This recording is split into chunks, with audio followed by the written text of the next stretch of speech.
Hello, my students. How are you? I hope you all are fine. Stay home, stay safe. ঘৰতে থাকা, সুস্থ থাকা। যদি ক'ৰবাত ওলাই গৈছা অলপ বাহিৰত মাস্কখন লগাই যাবা কাৰণ পৰিৱেশ এতিয়াও ভাল হোৱা নাই। আমি এতিয়াও আৰু কিছুদিন ঘৰতে থাকিব লাগিব। আমি সচেতন হ'ব লাগিব।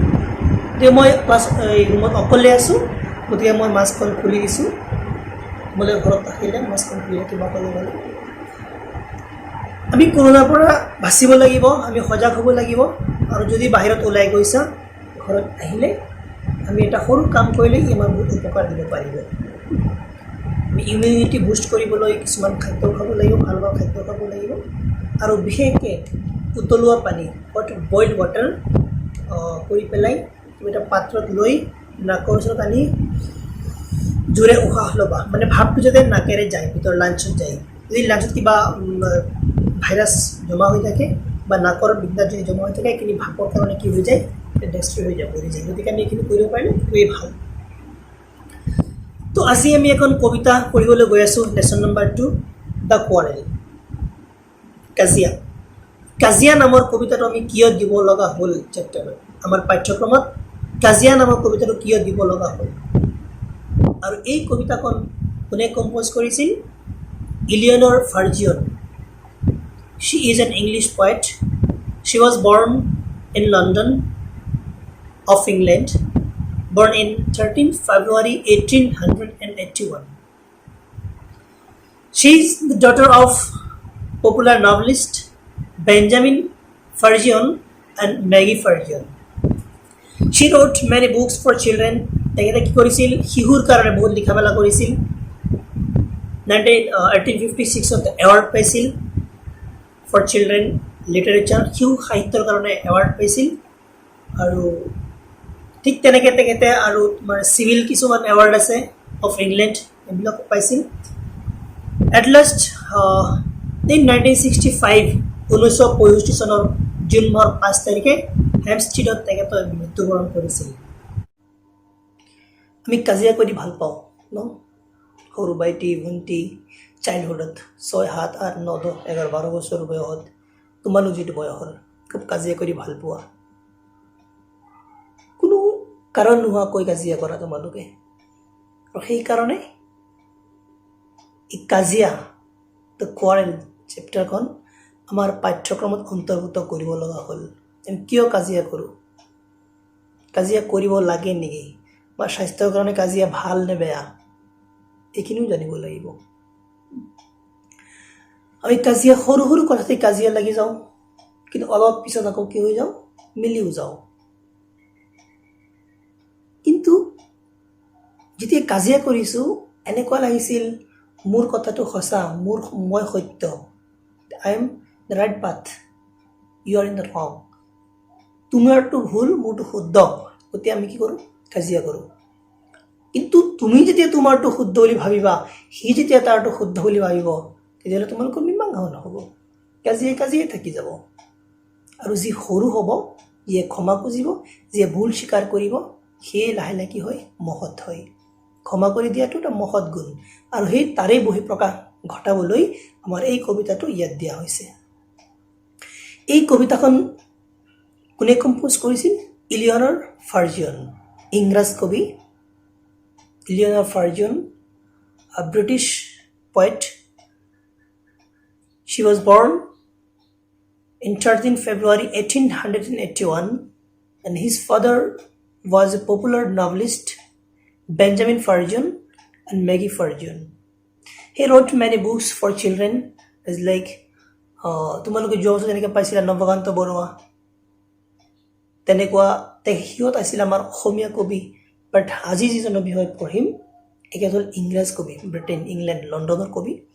আৰু শিশুসকলক লৈ পেলাই বহুত লিখা মেলা কৰিছিল, কবিতাও লিখিছিল। আৰু তেখেতে এই আমাৰ দ্য কোৱাৰেল কবিতাখনো লিখিছিল। ইয়াত দুজন ভাইটি ভণ্টিৰ মাজত কাজিয়া কিয় লাগিছিল? তেনেকুৱা কোনো নিৰ্দিষ্ট কাৰণ নাছিল, এনেই কাজিয়া লাগিছিল। কাজিয়া লাগি পেলাই কথাৰ আৰম্ভ হৈ লাহে লাহে সৰু কাজিয়াটো ডাঙৰ ৰূপ ল'লে। ডাঙৰ ৰূপ লোৱাৰ কাৰণে এজনে আনজনক দে হেটেড ইচ আদাৰ, এজনে আনজনক ঘৃণা কৰিবলৈ ধৰিলে। গতিকে দে ষ্টপড দেয়াৰ কনভাৰ্চেশ্যনছ সিহঁতে নিজৰ মাত বোলো বন্ধ কৰিছিলে ই তাৰ লগত নামাতে সি তাৰ লগত নামাতে এনেকুৱা হোৱাৰ পিছত যেতিয়া সন্ধিয়া হৈ গ'ল গধূলি হৈ গ'ল সদায় সিহঁতৰ মাজত সিহঁতে আলোচনা হৈ থাকে কথা বতৰা হৈ থাকে সিদিনা নোহোৱা কাৰণে কথা বতৰা নোহোৱা কাৰণে সিহঁতে বহুত বৰ ফিল কৰিছিল আৰু একেবাৰে নিমাও পৰিৱেশ হৈ গৈছিল ঘৰখনত গতিকে তেতিয়া তাৰ ভাইটিয়ে অনুশোচনা কৰিছিল যে নহয় আমিতো এনেকৈ থাকিব নোৱাৰিম কথা নপতাকৈ মাত বোল বন্ধ কৰি থাকিব নোৱাৰিম আমি কি কৰিব লাগিব মিলিব লাগিব গতিকে সি কি কৰিলে তাৰ ভাইটিয়ে নিজৰ ভুল স্বীকাৰ কৰিলে নিজৰ ভণ্টিক সাৱটি ধৰিলে সাৱটি ধৰি পেলাই ক্ষমা খুজিলে যে নহয় তুমি ঠিকেই আছা তুমি শুদ্ধ কৰিছা মই ভুল কৰিছোঁ তুমি ক্ষমা কৰি দিয়া আৰু আমি সেই আগৰ নিচিনা হৈ যাওঁ মানে ইয়াৰ পৰা এটা মৰেল নাম কি পালোঁ ইয়াত নিজৰ ভাইটিৰ গুণ বৰ্ণনা কৰা হৈছে কাৰণ সি ক্ষমা কৰিছে সি নিজৰ ভুল স্বীকাৰ কৰিছে তাক মুখত বুলি ইয়াত আমি ক'ব পাৰোঁ তো কবিতাখন আমি অলপ চাই যাওঁ I quarreled with my brother. I do not know what about.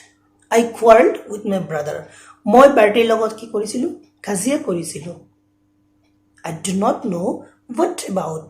কিন্তু কাৰণ কি আছিল কিয় কাজিয়া কৰিলোঁ আমি সেইটো নাজানো তাৰমানে কাজিয়াৰ কোনো কাৰণ নাছিল এনেই লাগি গৈছে আৰু next one thing led to another and somehow we fell out এনেকৈ এটাৰ পৰা আনটো এনে কথা বতৰা হৈ লাহে লাহে হৈ গ'ল and somehow we fell out আৰু এটা সময়ত আমি কি কৰিলোঁ কাজিয়া লাগি গ'লোঁ the start of it was slight এই কাজিয়াৰ কাৰণটো কি আছিল slight সামান্য আছিল সৰু আছিল but the end of it was strong আৰু অৱশেষত গৈ পেলাই এই কাজিয়াটো ডাঙৰ ৰূপ লৈ পেলালে he said he was right he said তেওঁ কৈছিল বাৰ্টিয়ে কি কৈছিল he was right তেওঁ শুদ্ধ তাৰ ভুল নাই and I know he was wrong কিন্তু মই জানো কি তেওঁ ভুল কৰিছে তেওঁ নিজৰ ভুলটো স্বীকাৰ কৰা নাই আৰু এইটো হয়তো মানে এনেকুৱাই হয় নিজৰটো সদায় শুদ্ধ বুলি গণ্য কৰা হয় নিজে যেটো কৰি আছোঁ মই ঠিকেই কৰি আছোঁ আব্বাই বজাৰ পৰা লিচি আনিছে নহয় ইমানগাল লিচি আনিছে গোটেইখিনি মই খাবটি লৈ বহি আছোঁ নিদিওঁ কাকো নিদিওঁ গোটেইখিনি মোৰ লাগিব তুমি ভাবিছা তোমাৰ কাৰণে আনিছে মোৰ আব্বা মোৰ কাৰণে আনিছে তোমাৰ বাটি তাৰোতো আব্বা সিওতো পাব he has right also' of this লিচি এই লিচিখনৰ ওপৰত তোমাৰ বাটিৰো হক আছে তোমাৰ বাটিৰ কাৰণে আনিছে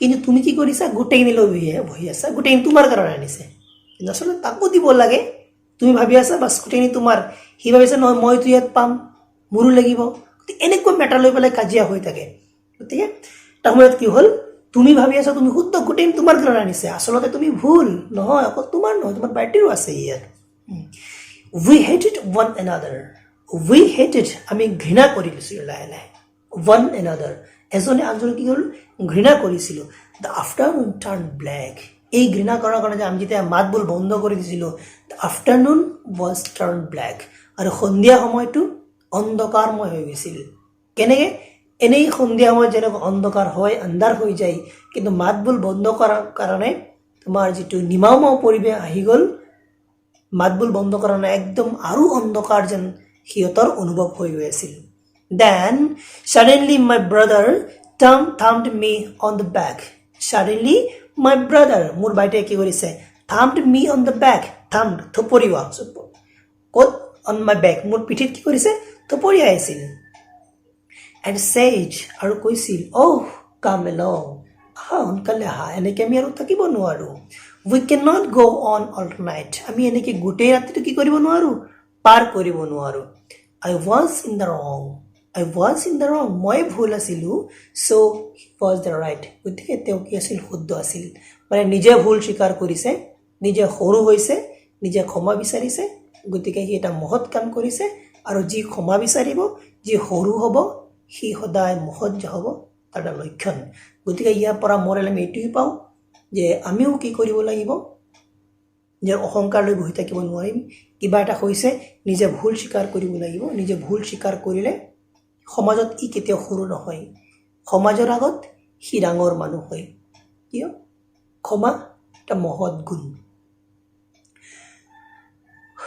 Okay, thank you so much for the session today. Bye.